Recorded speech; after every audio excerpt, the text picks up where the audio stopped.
Hey! Hey, wow, Maestro! Wauw. Ziet er goed uit, man. Ja, ook. Dank je. Ja. Oh, Today I'm very excited to have a friend of the show back into this interview setting, Jan Ott. Thank you very much for being here again. thank you, Marco.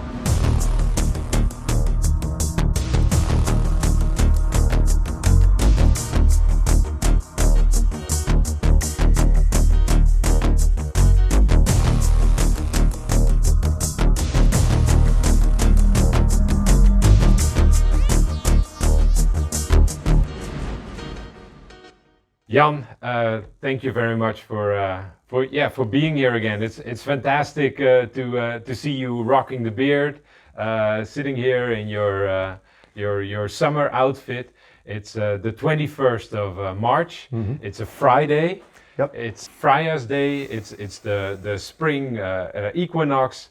What a fantastic moment to have this gathering, and I hear you have a lot of amazing things to tell and a lot of new things to tell the public as well. So News to break as well, yeah. yeah, tell me, what have you been doing for the last couple of months? There's been some radio silence, at least publicly. Mhm. We've been in contact a little bit, but please tell what you're up to. Okay, starting off from something I told in the earlier interview was that I had been given a collection of very old books, Yeah.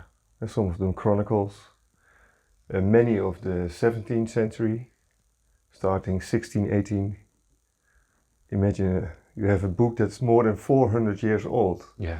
Even if Napoleon would have held it, for him it would have been an old book.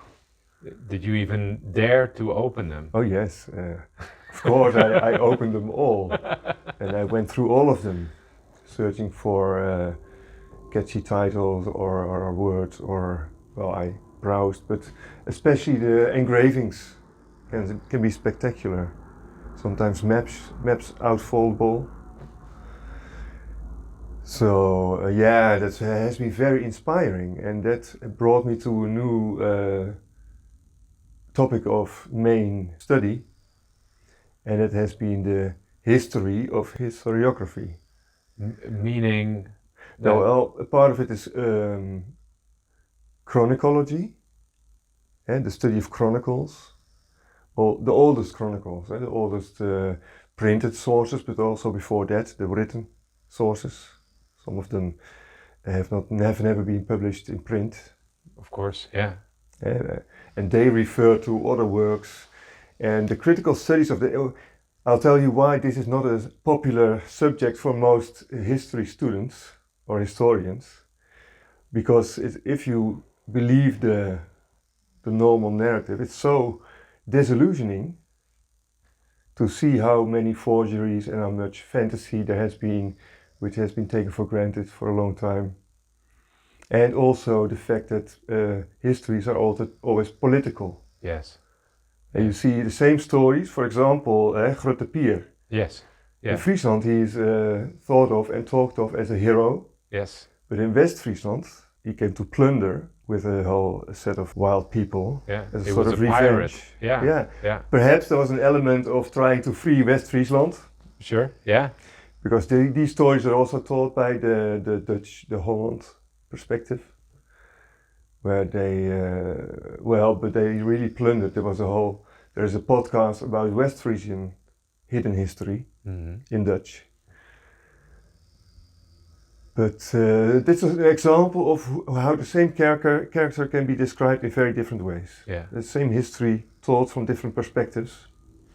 And if you're used to that, you can more easily read between the lines and notice what is not said or mentioned. Things they really are silent about.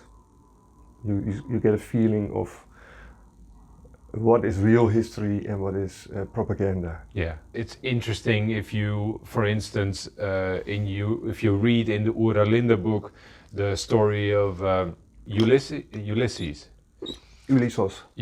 yeah, and then you read next to it, you read the Greek Chronicle. If you read them both, all of a sudden you get this get this clear perspective of how the Greek culture worked, namely that it deifies its heroes. It puts them on a pedestal, and he might have not even been so significant in what he did, but what is important to them is how he came back and how he was revered in that. But it was the same here with saints. Yeah, there was a lot of before the Protestant Calvinist Reformation. Yes. There were many more saints. But it was actually also hero worship or ancestor worship. Exactly. Yeah. Yeah. And the Mary worship was the mother worship. Yeah. Yeah. Yeah. The ancient mother. And with our Reformation, that element disappeared in many families. Yeah. Yeah, but the saints very much. We did a fantastic series in the. But that's more the south of the Netherlands. In the northern Netherlands, it's more the real ancestors. Yes. And you hear about your grandparents or your great grandparents, or the traditional story that's told about your most distant ancestors, where they came from or what they did. And now we have the archives. So you can search for details, but sometimes things are also orally passed on. Yeah. Or even writings or other souvenirs. Yeah, yeah. Slowly but surely, we peel back the layers, and we find back more and more connections that we can figure out how this is how it actually could have been. If we peel back the veil of Christian dogma and layers that have been put on it, people that have told the original people this is who you are, like they did in the South America, like they did in all different kind of culture. It also happened with the native European people. And we just did an episode about the time chronology, that there might just be 700 years of time missing, and it fits with the archaeology, it fits with the architecture, it fits with a lot of things. This is one example that if you have good arguments, then they cannot easily say that it's nonsense. Yeah. And when you honestly look at it, when you dare to look at the evidence, the least you can say is, well, the official timeline is not that clear to anyone. Because if you really study the oldest chronicles, you also find many examples where there appear to have been either different timelines, or the people were not so strict with their dating. Yeah, exactly. And it's only later we are used that 100 years is exactly 100 years. And we have many sources that can confirm this. But from the oldest times, this timeline is not that certain at all.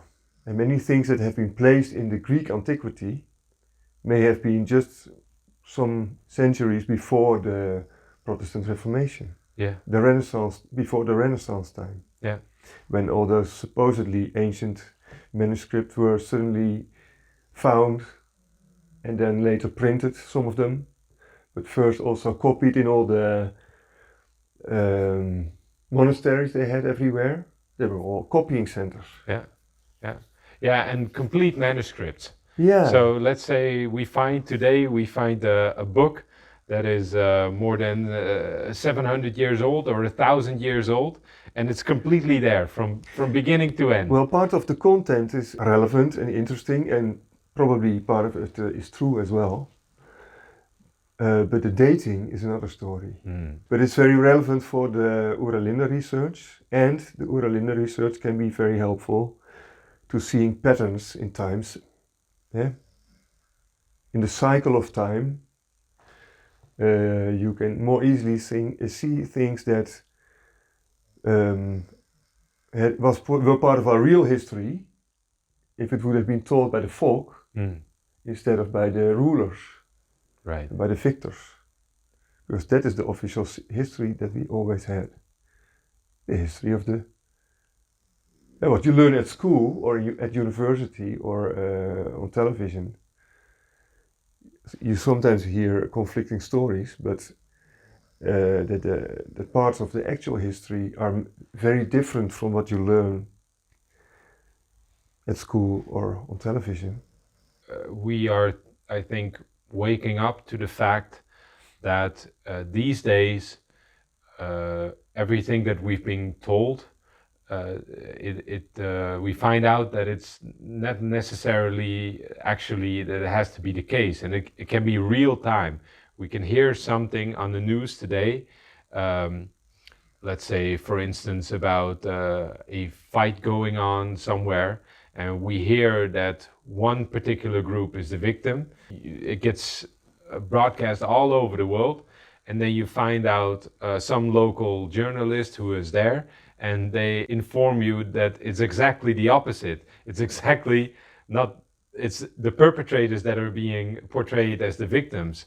And if this is an old pattern of rulers that they keep repeating over and over again, and that is solidified in histories that are being copied over and over again in the name of the rulers, then all of a sudden you start to see this pattern where our entire history is a continuation of a falsification of history. And that is such an interesting concept. If you look with those glasses, you look towards, okay, what do we have, and where are the discrepancies, and can we construct the actual history? And then it turns out you can, and then that's where it gets really interesting, and that is where, you know, such a gift that you've been given with this library that I'm extremely curious about. Well, the main point is that the truth shall really set you free. Yeah. If there's any guilt feeling about your ancestors or your direct ancestors, many people have some problems with their parents or grandparents or parts of themselves that is connected to the family structure. Yeah. Knowing where you are coming from can make it easier to see where you would like to go. Yeah. And also that you're part of a chain of generations, of a bloodline. This is a big topic to explore later. Yeah. That's really the relevance of real history. Your own history is very vital. To be able to be yourself, you have to really know your roots and your branches and your place in the bigger family. Yeah. It's something that is still revered in old cultures. When you look to tribal cultures, where there's people who still tell the stories, who raise the village on a diet of stories of their ancestors. And I believe that we've come at a time where we get to dig into these stories, we get to look for those stories, but also those stories come to us, and we're in the position to be able to tell them. And so it's an honor to be telling them. Als je een indianenstam zou hebben, of zoiets, dan zou je dus een soort medicijnman of vrouw hebben. Mm-hmm. Het beste nog zowel een oude vrouw als ook een oude man. Die tot de kinderen en kleinkinderen en zo kan spreken vanuit die familiegeest. Ja. Vanuit die levenslange ervaring. Want dat is nog zoiets wat in deze tijd veel te veel onderschat wordt. De belangen, de waarden van oudere mensen. Net zoals de rol van de vrouw als moeder nog erg wordt onderschat.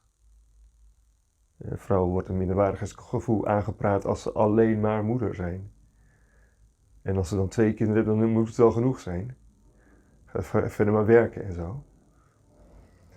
Maar dat gaan we dus mede op die boerderij in Portugal. Die familieboerderij. Ik heb zelf 6 kinderen, maar er kunnen er best nog meer bij komen.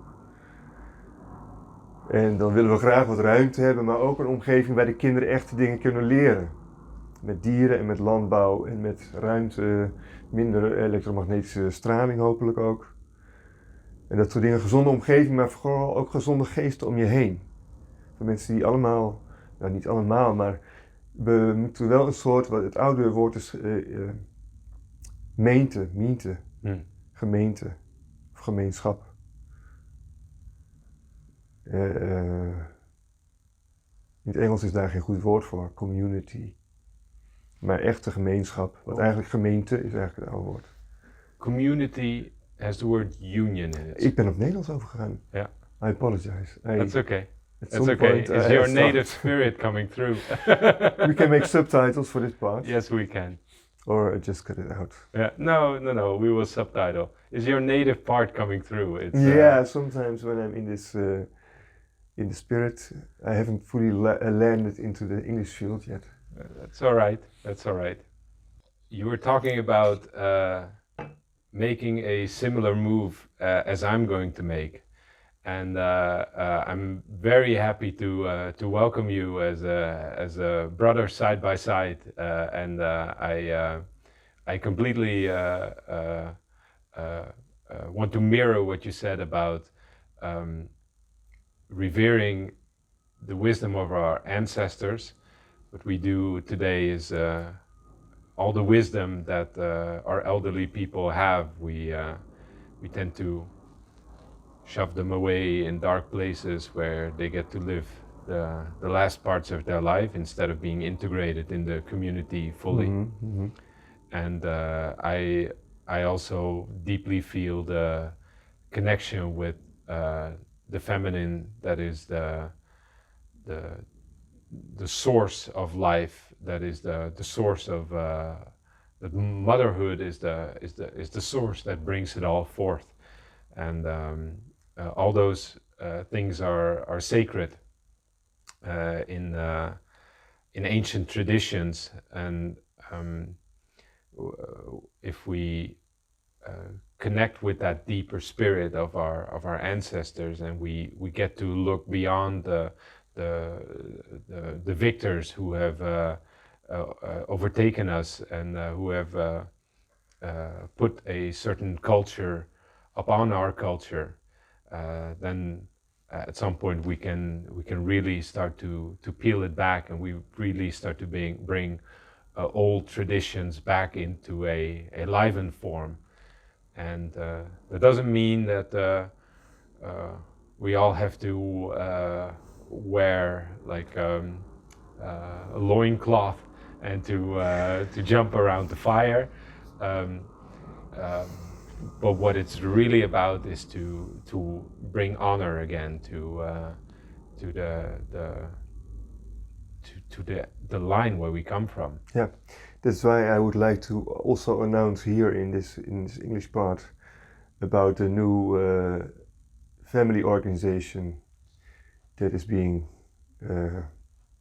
created now, and that will have its first meeting, its opening meeting on the Midsummer Day, 21st of June. Right. On a nice location. Yeah. A selected group I'll invite you to. But it's called Ons Erve, Our Inheritance. Our Inheritance. And we Minerva. Ah, right. In Oera Linda, Minerva, my inheritance I carry in my bosom. That's her wisdom. And so, our inheritance, in Germany they said Ahrenerbe, the inheritance of our ancestors. So it's about the same. Yeah. It's And I will speak there, and someone, a Frisian, also bearded friend. Okay. Who has a very interesting group of people who also learn things from the old age and look like it, reenact, but also have interesting philosophies, and they really make beautiful things. So they are a group in Friesland, and he will speak there about synchronicity, among other subjects. And then we can come there with children, And for the children, we'll bake pancakes, and there will be a good meal for the adults. And then we may celebrate the longest night. Yeah, the longest day, the shortest night. Yeah. Yeah. Yeah. Yeah. Recently, I've been invited to a couple of parties that celebrate those equinoxes and those solstices. Well, today is the equinox of spring. Exactly. So we celebrated with our reunion today. Yeah. So good to see you again, Marco. Yeah. But you can cut it out. Likewise. Yeah. It's no, the more I study, the more things that I find, the more things start to have meaning. Mm-hmm. And I think it resonates with a little bit that you said earlier. Is the more that you connect with the ancestral lines, the more that it feeds back to you as well. Things that come on your path, and because this is such a time of great crossroads, you can go very different directions. As part of the people I know well are so stuck in the system, the narrative of the television and the newspapers. Yeah. And into the whole dominating narratives at the moment. So at this time, more than ever, it's more important to realize what has really happened. And if you see this better, you can understand the current time much better and better know what to do. Yeah. Is there something that you can say about what is fundamental about this pattern that you see? Perhaps our viewers who are following these conversations, who are following the information that we're seeing, is there something that you can explain about this pattern that they can also start to peel off some of the loose paint? If you are more aware that in the past the church system, all the people who had the Vatican, the Pope, the banker families in Florence and Venice. In the beginning of the Renaissance was not really a renaissance, it was really the birth of it was a great reset. Mm. And then they have created a narrative, and the church has been very powerful, of course, in these years, with all the bishops everywhere and the army leaders. They gave money for an army to fight the people, mostly, and to subdue them, to make them good taxpayers.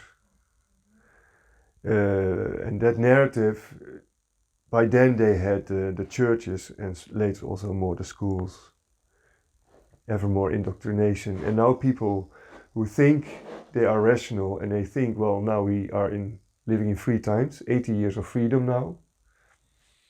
And finally we know the truth, we know what's going on because we have all these newspapers, all these books and all these television shows and all these great universities. And if you start being aware that also what they teach at universities now, or for the last 150 years, it's also always been political. It's also always, where did the money come from?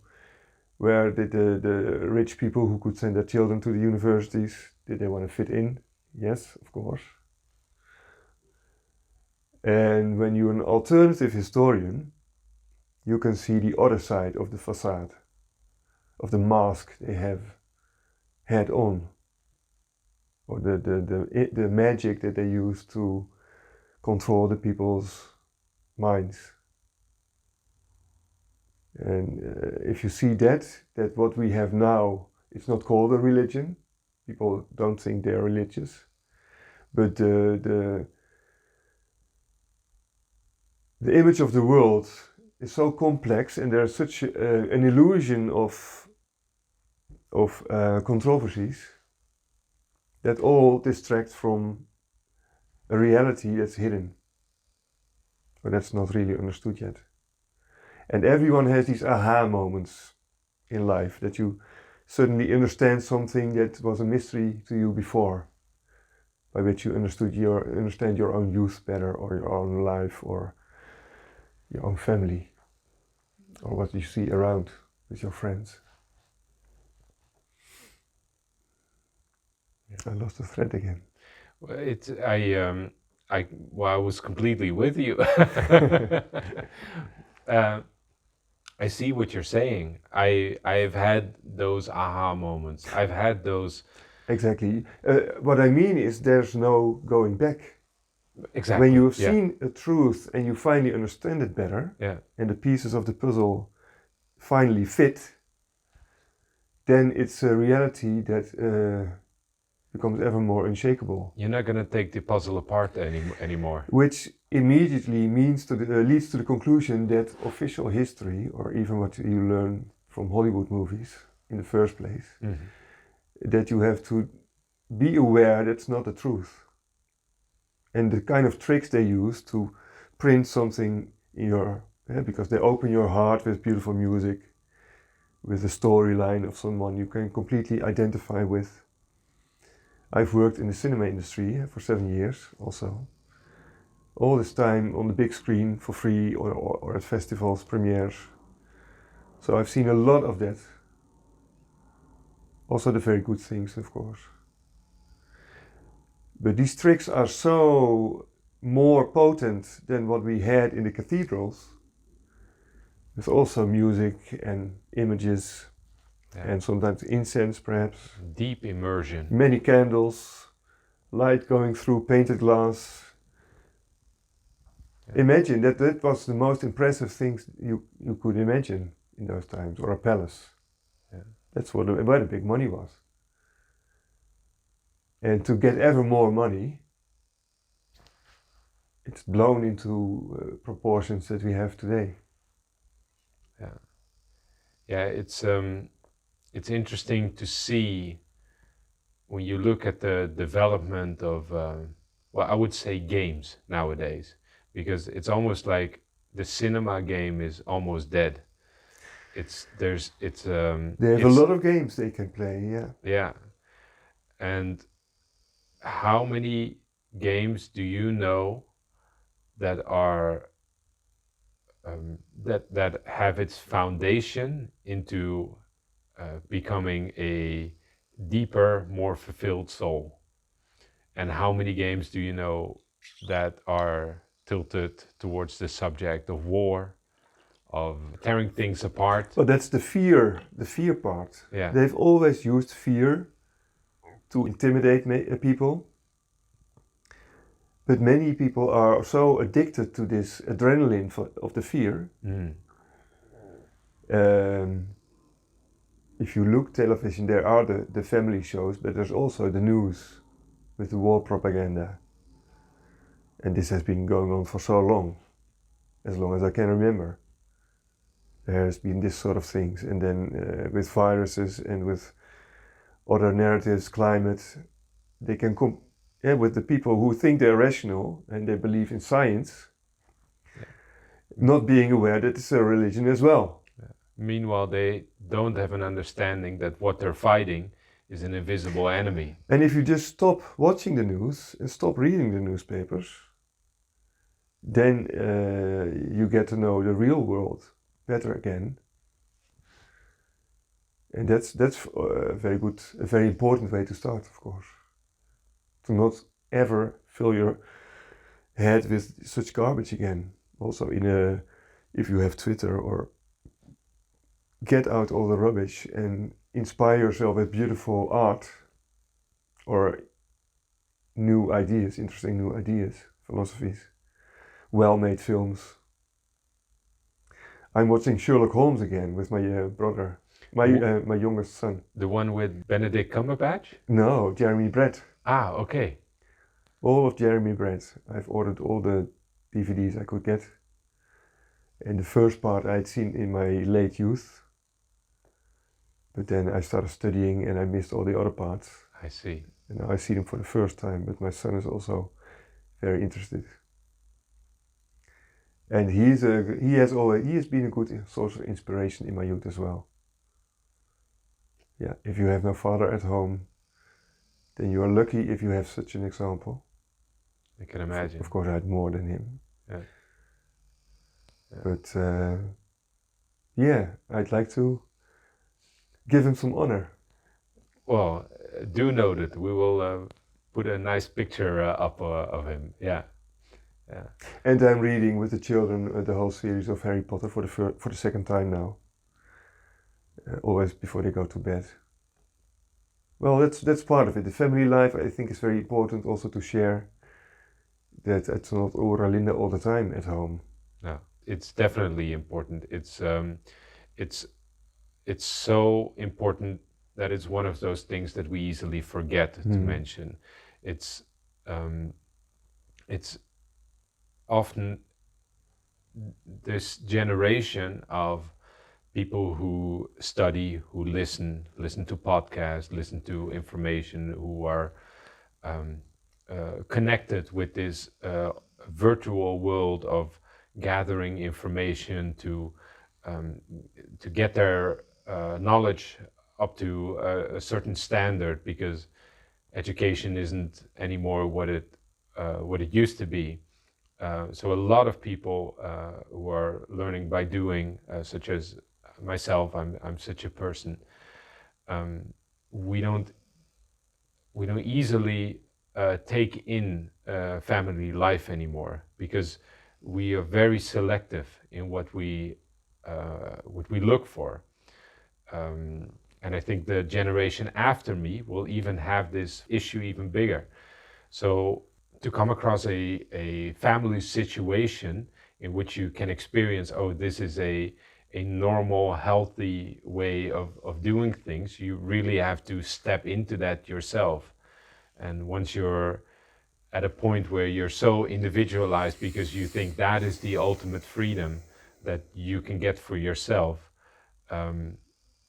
you've forgotten that it's the area that surrounds it, the communal area that surrounds it, the mean, Het gemeenschappelijke. Yeah.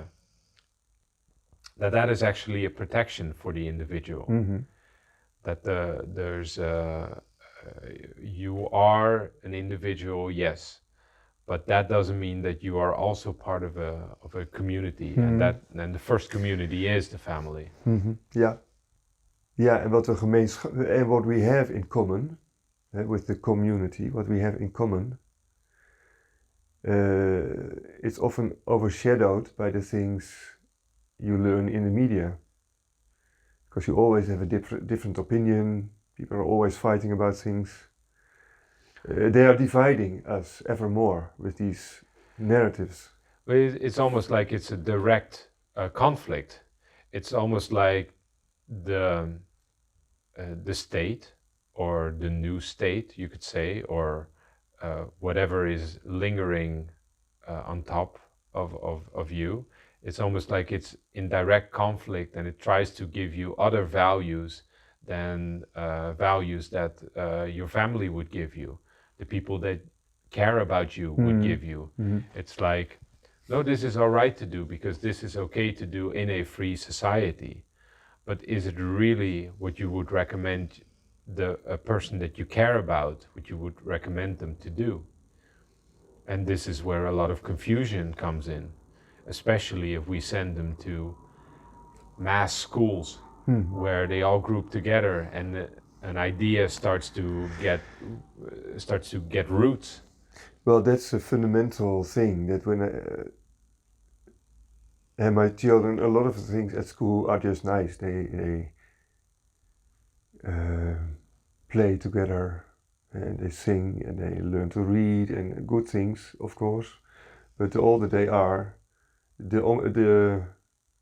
when it's more about the political narratives that you also learn, or even the moon landing, things like that, you have to constantly tell your children, if you see that you disagree.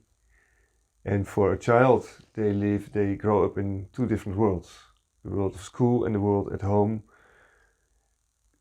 The older they get, the more they are really two different worlds. Yeah. So homeschooling would of course be good, But then you also need many other homes, because the children also need to be with other children, and not only with the parents at home. Yeah, it takes a village.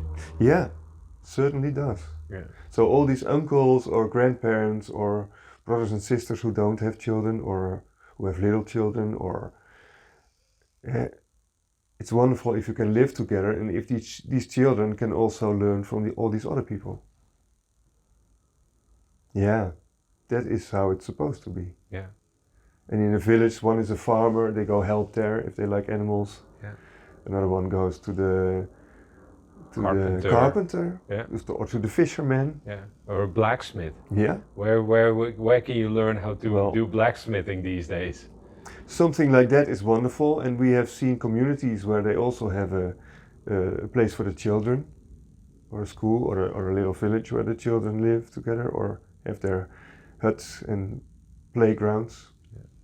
Yeah. So that can be done as well, and then they learn much more. Like last night, before we started reading with the children, I made a little altar with the Mother Goddess, a statue that we have with a little baby on the arm. Some people would say it's a Maria image, but it's neutral. It's just a mother and a child. It's so much older. Yeah. And then 2 candles, a standing one and one in a cup. And I explained them the symbolism of all, and they were really fascinated. A son and 2 daughters. The youngest 6 years old.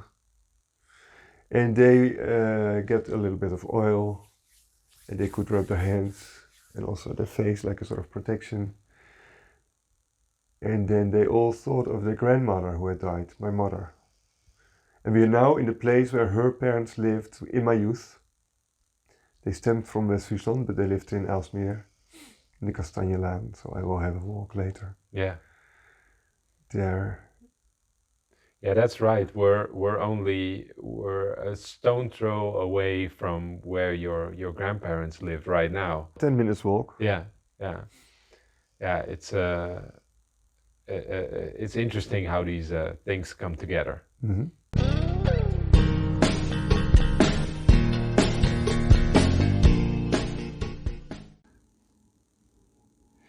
And the sponsor of today's episode is a very special one because it's also our main guest. So if you've been listening closely to this interview, you know what's coming down the pipeline. And to illustrate that, we've got some images to get the juices flowing already. So if you're interested, please have a look at these pictures and keep the publishing house very close in your feed. All right, enjoy.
But let's talk a little bit more about Oera Linda then. Absolutely, yeah. Please share. So, between the scenes, because we will have to arrange some practicalities with the eventual selling of the house, hopefully this summer, and then moving to Portugal.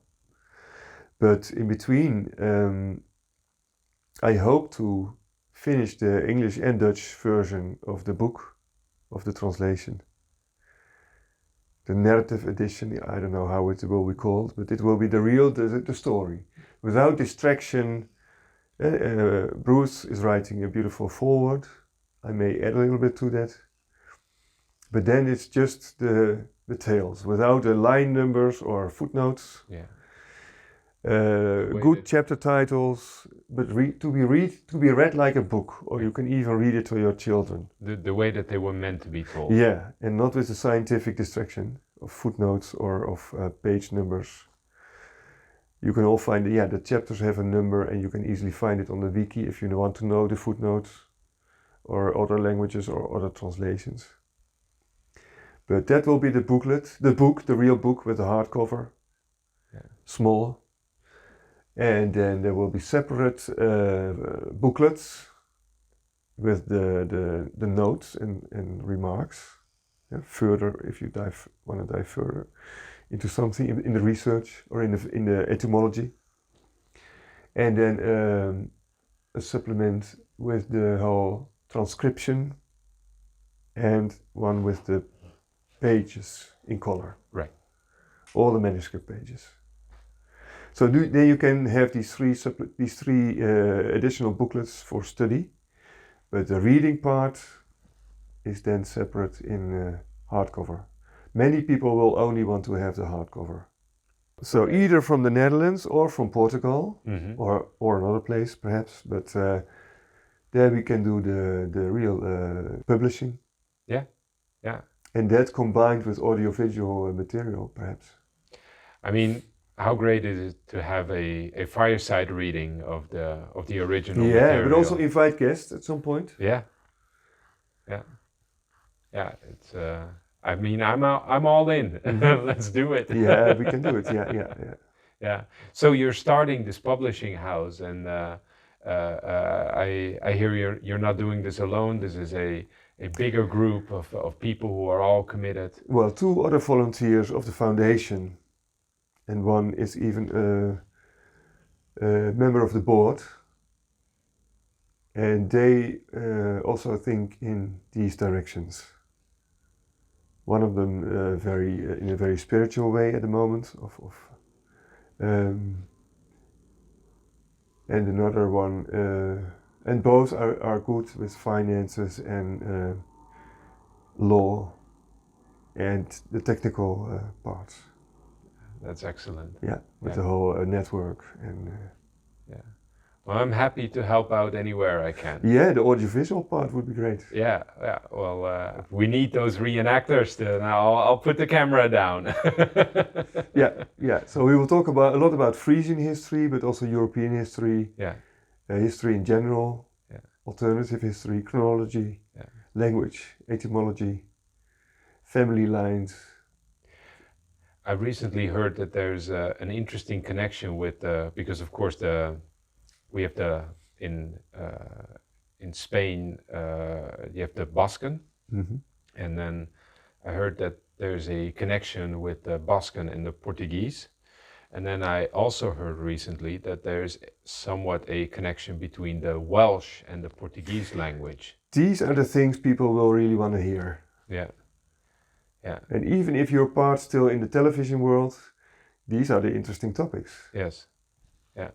So I'm learning Portuguese at the moment, and I mean, I'm still a beginner, and I'm doing the best I can. But I'd be really interested in, as I'm learning more, to be diving in those subjects as well. And by the way, I invite any of our viewers, if they have any knowledge, any of your cultural heritage that you know is hidden in some dark alley, that you are a safekeeper of that knowledge, you're welcome to bring it out on this channel. And it might be time to free up those ideas. Ik ga zelf ook een filmpje verfilmen. Ja? Of opnieuw opnemen, geluid. Maar dat ga ik dus in de Fryah staal ondertitelen. Ja? Met iets aangepaste tekst. En dan misschien ga ik het zelf ook nasynchroniseren. Dat is over de vos Reinaerde. Ja? Een stukje van de haan kant-en-kleer. Die dan klaagt. Maar het is heel gaaf. De Gallische haan natuurlijk. De Fransen, de Kelten. De Keltische, die kletsen maar wat. Sorry, this is Dutch again. Those Celts, or the rooster is a symbol of France. Yes, and not only of France, it's a deeper symbol. It's of course, it's also the symbol for waking up. Yes. Yeah, on churches we have those roosters as well. Yes. Whereas the symbol for Minerva was the owl, which is for going to sleep. Yeah, but the French, of course, have been for a long time a real adversary in Europe. Yes. And that is already in Oera Linda, the Gola. Mm-hmm. And then the Romans, of course, later, all these Roman languages, these southern languages. Mm-hmm. Latin has been pressed on us. Yeah. So if you see many of these old books and manuscripts are in Latin. Yeah. That was the language of the conqueror, of the victor, not of the people. Yeah. Yeah, you often see I don't speak Latin, but from what I hear, most of the Latin it's a kind of Latin that is not easily spoken. It's not like you often speak it. It's almost like it's a construct. It's a construct, and that's explained in Oera Linda. Yeah. That the enemy was always making up languages so they could more easily lie. Yes. To the public. They could say something and mean something else. Yeah. For themselves. Yeah. So those artificial languages, we don't really like them. At school I chose Old Greek for Latin because it was more two spoken languages and more fascinating with the different letters. Yeah. But now I understand more about Latin and how it was really constructed in the Renaissance or shortly before, but very artificial. Yeah.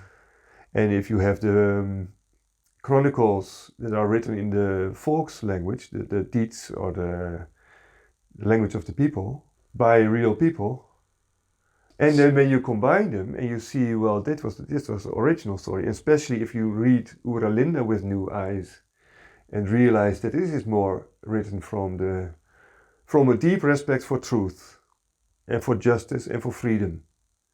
And those are the three things that the other world has twisted all the time. So if you are a free person from within, it resonates on such a strong level. That's what many of the readers say.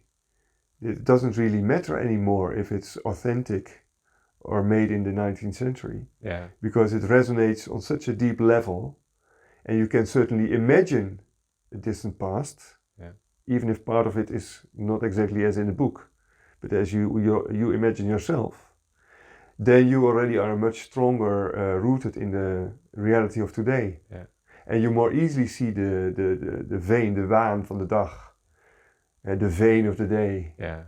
It doesn't matter if it's a fake or not, if the truth has already set you free. Yeah. Yeah. Then you're on the right path, and then you also know what to do better, and you get to know it better, or you learn the lessons that you still need to learn. Yeah. But then you will have freed yourself from the treadwheel. Yeah. Yeah. And you've set this in motion.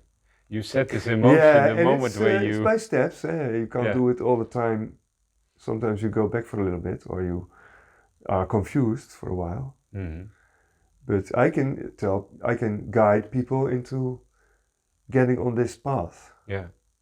And that can also become, because I like to trade by helping, and I avoid money wherever I can. Yeah. But there's many ways in which you can help each other, and then you both grow. It's always a win-win. I couldn't agree more, and you hit me right in the heart, because that's exactly the way that I want to proceed, and that's exactly the. You are my brother. Yeah. Yes. It's fantastic, and I've seen this with many people who read the Oera Linda book, is that it does something with themselves. It gives them the freedom to step outside into an area that they have always felt, but they have never gotten the context for of what that space is. And once the context is there, then all of a sudden there's freedom into stepping out of their mental prison. And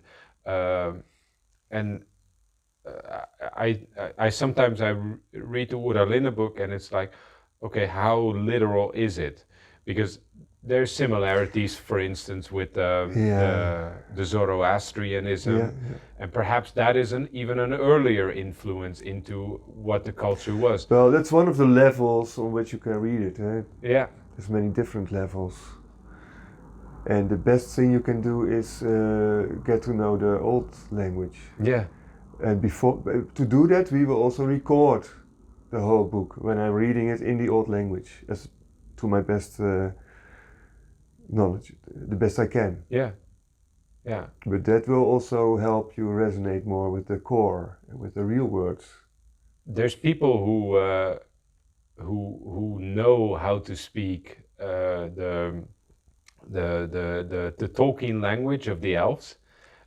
Surely it cannot be that difficult to revive an old language. No. We must make a deal with Duolingo. Yeah. Yeah. And the way I'll read it, it will not be perfect yet, but you get to more, the more I learn from Danish and Norse or dialects, the more I understand. And for the vowels, there's always been variety, even in between the texts, within the texts. What I wanted to ask you is, so we know a lot from ancient Norse sagas, Sturli Sturluson, a lot of the old Norse traditions that got they got conserved in Iceland by the people who went over there, who were probably Vikings back then. This history, the more that I dive into it, the more that I also see a very morphed or very twisted version of what has been conserved in the Oera Linda book. And even though those cultures are geographically very closely located, what do you think has happened in between with let's say, the Scandinavian people?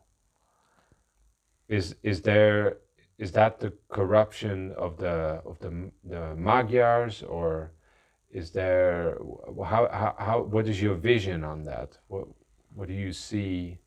What is your perspective on that missing time gap of history? I think the time that we think are the time of the Vikings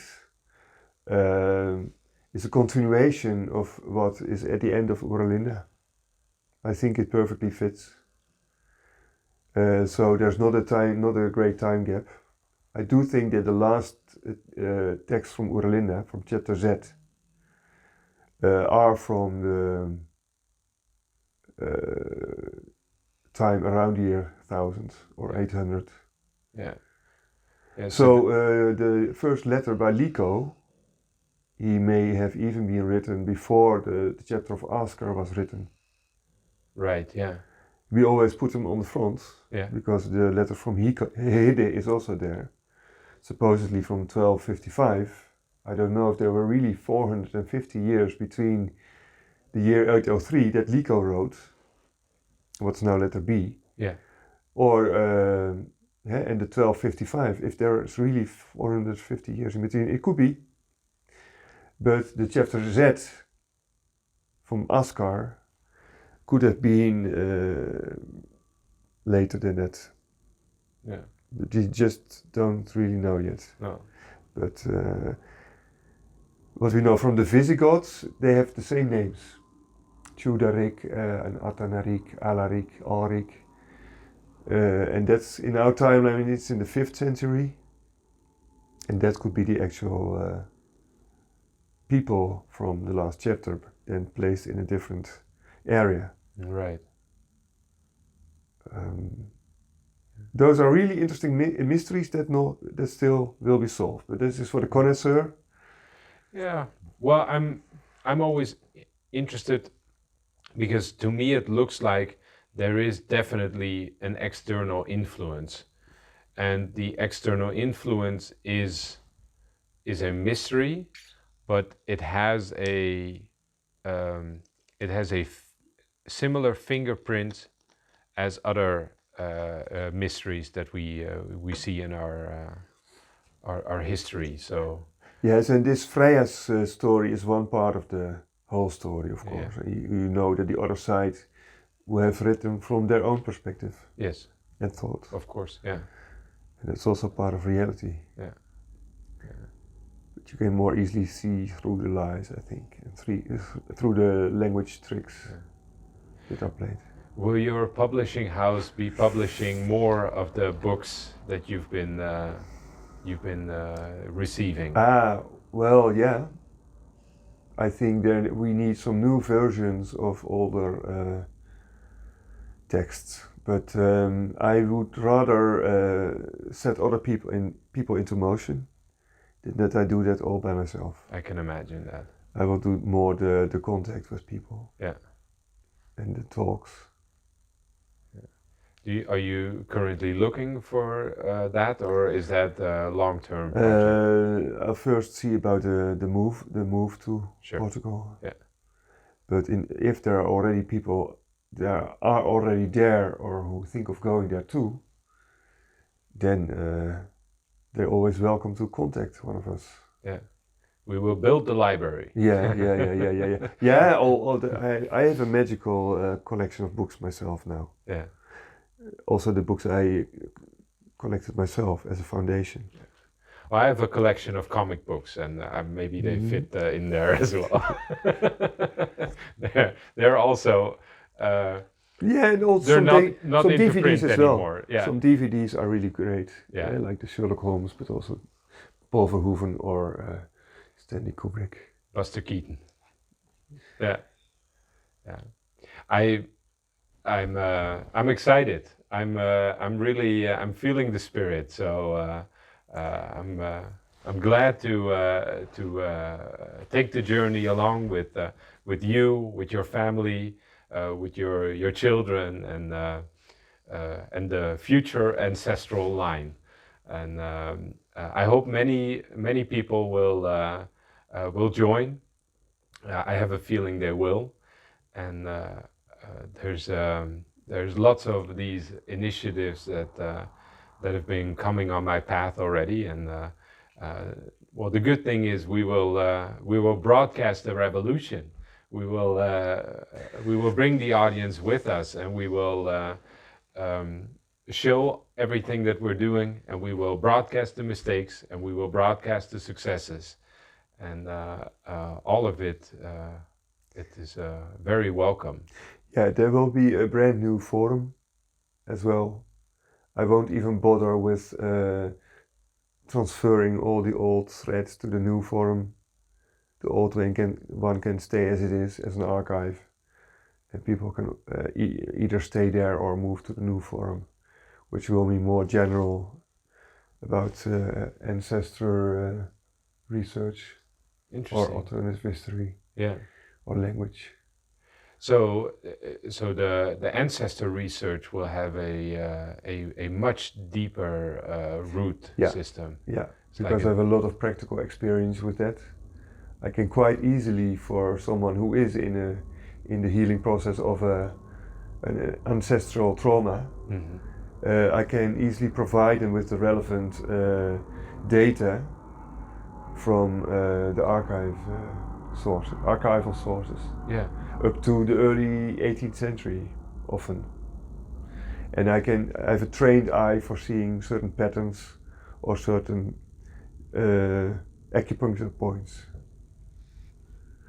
Either the male line is often interesting for men, or the female line, or a little ancestry, kwartierstaat. Yeah. Yeah, 4 grandparents, 16 great-great-grandparents. Yeah, the short genealogy. Yeah, then you have all of them. Yeah. But you can't go that far because doubles every Yeah, generation.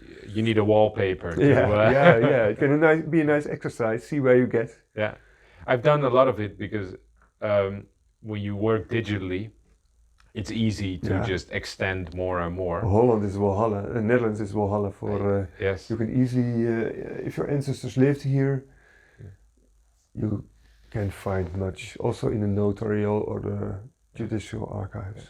Yeah, and a lot of research has been done already as well, so it's easy to piggyback along with with research that has been done already. Yeah. It's I've seen a lot of my. It's a more healthy ancestral cult, I think, than collecting football players' cards or baseball cards or heroes on television or in computer games. I agree. We need to install more healthy, what would you say, collections.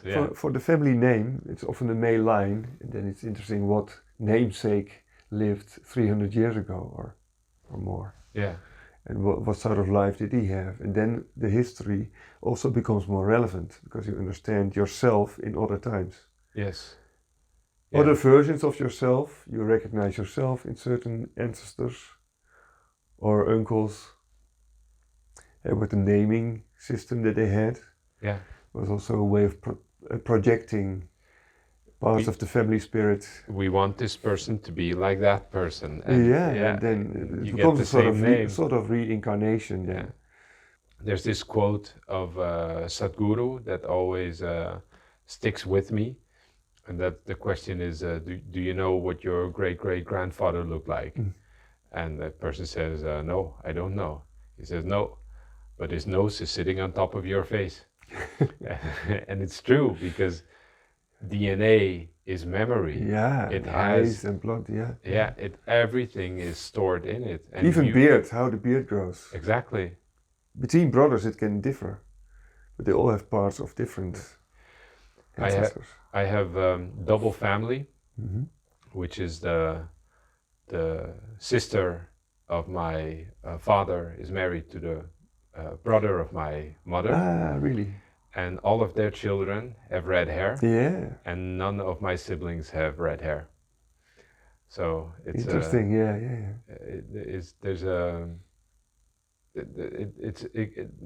DNA is a very interesting thing. And there's something about the O negative blood as well.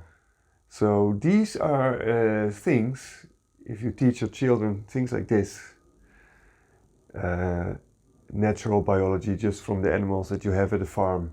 The genetics of everything that you can do with plants, with seeds, with the technologies that are coming out right now with the voltage with which you can manipulate the electromagnetic field. It goes the DNA doesn't change, but the switches that you can switch on between the DNA. It switches on to its earliest, healthiest original way.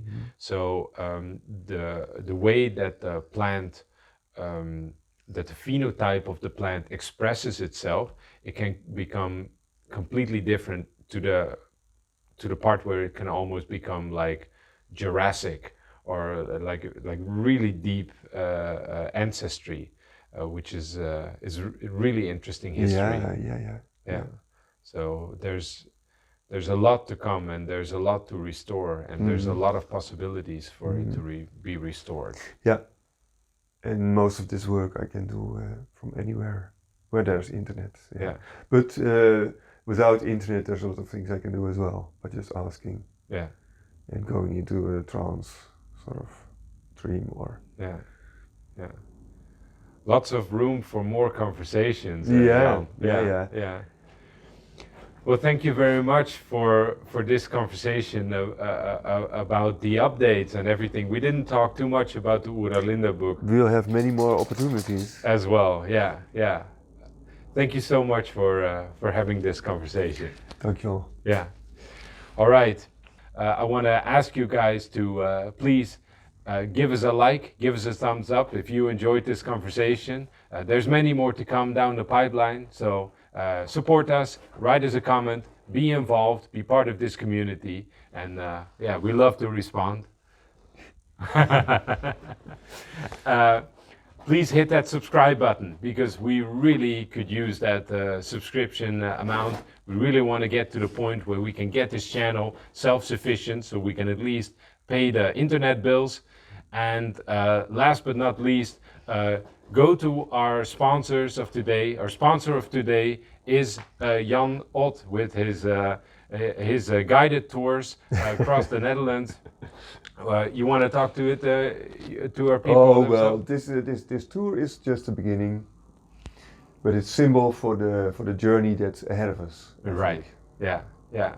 So if you want to be part of that, then the link is down in the description, and also check out our other sponsors. Yeah, let's raise this community in a healthy global way. So with that being said, we'll see you next week.